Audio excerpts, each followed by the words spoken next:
Question is, I was wondering how to think about cultivating metta for beings with competing interests. For example, on the road, there are often worms being attacked by ants.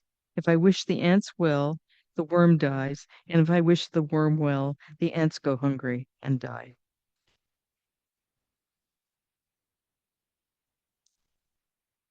That's one small example of something that happens all the time in this samsaric realm. It's very true, and it's actually a really good question because it's not just the ants, of course, and the worms. And this person later said, as an aside, um, it's actually also wanting to know what to do in the realm of speech and action. So, um, how to act and speak with metta in ways that don't harm in the end. Both of these touch on two things. Pure metta is associated with discernment, with wisdom. And so it's wishing beings well, however that looks, so long as it's wholesome. Understanding basically that beings do have conflicting interests. If some beings escape predator, the predator doesn't live. And we as human beings are now in this world acutely aware that we can't live in this world without doing some harm. I've been thinking today that they're down there plowing the rice field to grow rice to feed people. And many beings are being harmed directly or indirectly. It's close to the surface. Some beings will benefit. It's something we have to understand with equanimity. And this is the second factor. There's the discernment that understands that sometimes there are conflicting interests, sometimes there's harm. And understanding this with balance of mind, with upekkha, equanimity.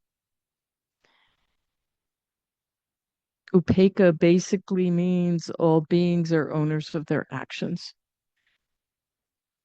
And also understanding that all beings are subject to causes and conditions.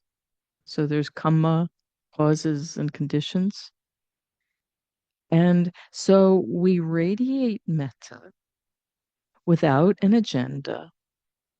May all beings be well, knowing, understanding that this may not be possible, but we can wish them well anyway. This is the absolute purity of metta, radiating metta anyway, no matter what, whether beings will be harmed or not, whether they'll be happy or not, whether they'll have good fortune or not, health or not. Um, that aspect of metta that does not have any agenda, nor does it have mm, any wish for a particular outcome, is what is associated with upekkha. So, yes, we do the best we can.